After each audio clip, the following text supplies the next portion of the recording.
बेचारी अम्मा घने पेड़ के साए में टेक लगाए बैठी थी।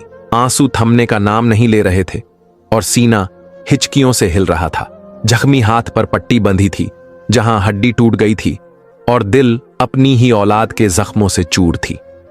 वही औलाद जिनके लिए उसने सालों तक दूसरों के घरों में झाड़ू पोंछा किया, बर्तन धोए, मजदूरी करके उन्हें पाला पोसा, और आज वही औलाद उसे मारकर धक्के देकर घर से निकाल चुके थे।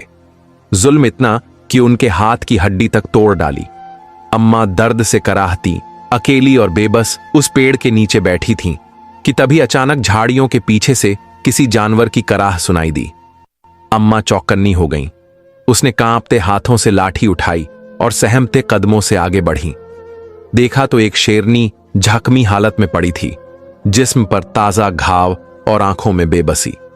उसने अभी अभी एक नन्हे बच्चे को जन्म दिया था। तकलीफा इतनी थी कि चंद सांसों के बाद उसने दम तोड़ दिया। यह मंजर देखकर हलीमा बीबी का दिल पिघल गया। वो डरते डरते आगे बढ़ी और उस मासूम शेर के बच्चे को गोद में उठा लिया, सीने से लगाया और नम आंखों से बोली, तुम भी मेरी तरह तन्हा हो गए हो, घबराओ मत, मैं तुम्हारा ख्याल रखूंगी। लाठी के सहारे अम्मा नदी किनारे पहुंची, खुद पानी पिया और बच्चे को भी पिलाया। भूख की शिद्दत दोनों के चेहरे पर साफ झलक रही थी, मगर हौसला अब भी जिंदा था।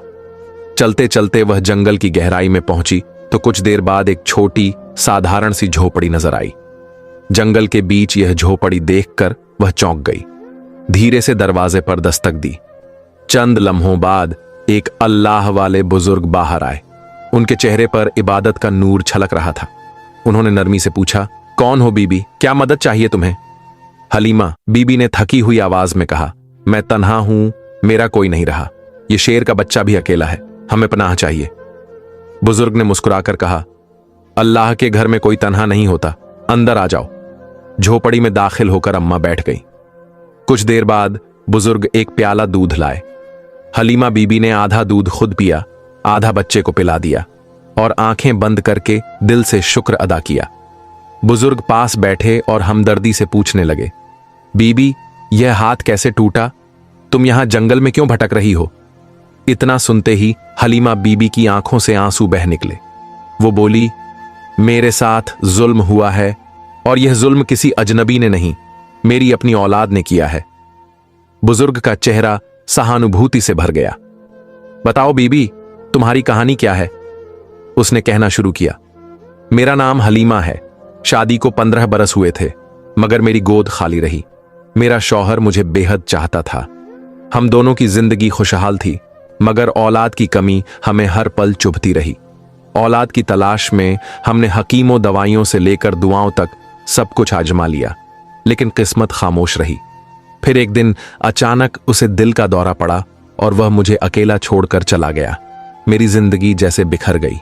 एक रोज मैं भैंसों के लिए घास काटने खेतों की तरफ गई। उस दिन मैं निस्बतन सुनसान जगह पर पहुंची थी कि अचानक झाड़ियों के पीछे से किसी बच्चे के रोने की आवाज आई। मैं चौंक कर आगे बढ़ी। झाड़ियों के बीच 2 नन्हे मासूम बच्चे पड़े थे, एक लड़का और एक लड़की। दोनों जोर जोर से रो रहे थे। यह मंजर देखकर मेरा दिल कांप गया। मैंने इधर उधर देखा, आवाज लगाई, मगर पूरा खेत सुनसान था।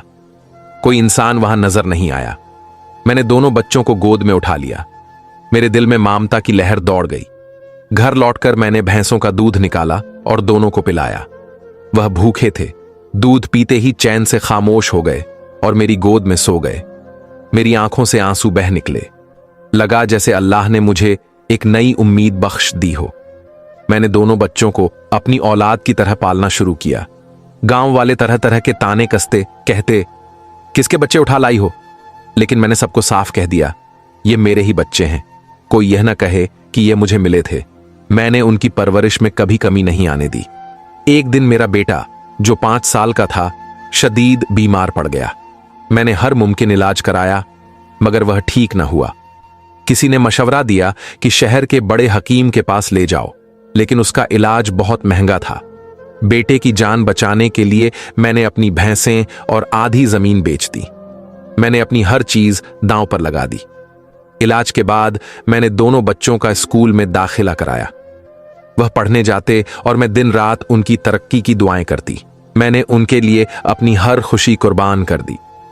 जमीन बेचने के बाद आमदनी बहुत कम रह गई, तो मैंने गांव के घरों में काम करना शुरू कर दिया। मेहनत मजदूरी करके उनका पेट पालती और उनकी हर ख्वाहिश पूरी करने की कोशिश करती। वक्त गुजरता गया, दोनों बच्चे जवान हो गए और मैं बुढ़ापे की दहलीज पर पहुंच गई।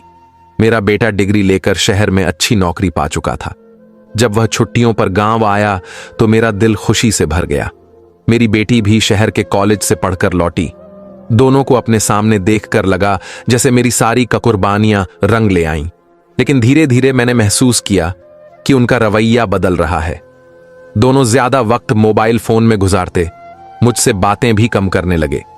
मैं चाहती थी कि वह मेरे पास बैठें, हंसें, बोलें, लेकिन खुद ही चुप हो जाती। सोचती शायद आजकल के बच्चे ऐसे ही होते हैं। एक दिन शहर से मेरी बेटी के लिए रिश्ता आया। वह लोग बार बार दहेज और पैसों की बातें कर रहे थे। मुझे उनकी लालच पसंद ना आई, इसलिए मैंने रिश्ता ठुकरा दिया। यह सुनते ही मेरी बेटी गुस्से से चीख पड़ी, अम्मा, आपको कुछ समझ नहीं आती। यह कितना अच्छा रिश्ता था। मैं उस लड़के से मोहब्बत करती हूं और आपने इनकार कर दिया। मैंने समझाने की कोशिश की, बेटी, वह लोग अच्छे नहीं थे। कल को तुम्हें सताएंगे तो क्या होगा? और इतना दहेज मैं कहां से लाऊंगी? लेकिन मेरी बेटी ने एक न सुनी और गुस्से में घर छोड़कर चली गई। उसके रवैये से मेरा दिल टूट गया।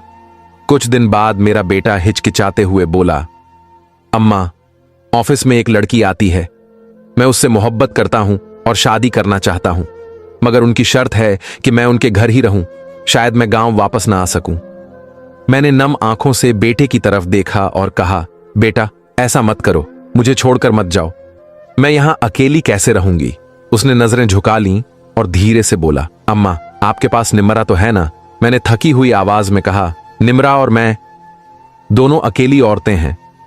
ऐसे में हमारा गुजारा कैसे होगा? मेरा बेटा चुप हो गया, टालता रहा और फिर शहर लौट गया। कई महीने गुजर गए। जब वह लौटा तो उसके साथ उसकी बीवी भी थी। यह मंजर देखकर मेरा दिल जैसे टूट गया। मैंने बेटे की शादी के लिए कितने सपने संजोए थे। खैर, आते ही उसने सीधा कहा, हमने शादी कर ली है। मैं सकते में आ गई, मुझे बताया तक नहीं। मेरे लब बंद हो गए, मैं बस खामोश रह गई।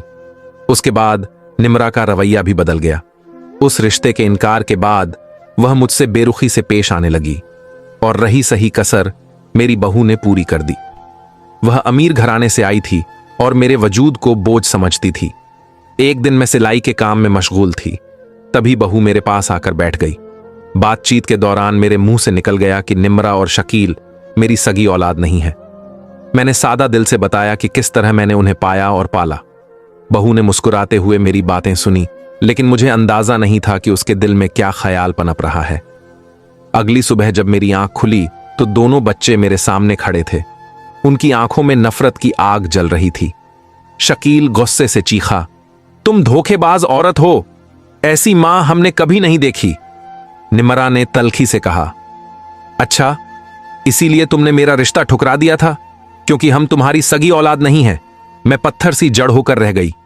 एक रोज मैंने देखा कि बेटी फोन पर किसी लड़के से बात कर रही है। रात का समय था। पास जाकर देखा तो वह अपनी गंदी तस्वीरें उसे भेज रही थीं। यह देखकर मेरा कलेजा फट गया। मैंने उसे रोका और गुस्से में उसके गाल पर एक थप्पड़ मार दिया। यही सिखाया था मैंने तुझे, अल्लाह का खौफ कर, मैंने आंसुओं में डूबी आवाज में कहा। उसने गाल पर हाथ रखा और गुस्से से बोली, मैं किसी से भी बात करूं, तुझे क्या? और तेरी हिम्मत कैसे हुई मुझे थप्पड़ मारने की? वह झट से उठी और मुझे जोर से धक्का दे दिया। मैं जमीन पर गिर पड़ी। फिर वह मुझे लातों से मारने लगी। इतने में बेटा घर आया। बहन ने भाई के कान भरे और अगले ही लम्हे दोनों ने मुझे डंडों और लातों से पीटना शुरू कर दिया। मेरी चीखें घर के आंगन में गूंज उठीं। मैं रोते हुए हाथ जोड़ती रही, मेरा कसूर बताओ, आखिर मेरा कसूर क्या है? लेकिन किसी ने मेरी बात नहीं सुनी। बहू एक तरफ खड़ी तमाशा देखती रही। फिर बेटी ने झर उगला, तू हमारी सगी मां नहीं है, तू हमें कभी चैन से जीने नहीं देगी, तू इस घर में रहने के लायक ही नहीं है। इतना कहकर उन्होंने मुझे धक्के देकर घर से बाहर निकाल दिया। मैं निढाल और बेबस दरवाजे से बाहर जा गिरी। आंसू बहते रहे और मैं सोचती रही, जिन्हें मैंने अपनी जान से बढ़कर चाहा, जिनके लिए हर गम सहा, उन्होंने मुझे यही सिला दिया। यह सब सुनाकर हलीमा बीबी फूट फूट कर रोने लगी। अल्लाह वाले बुजुर्ग की आंखों में भी दर्द उतर आया। उन्होंने नरमी से कहा, तसल्ली रखो बीबी,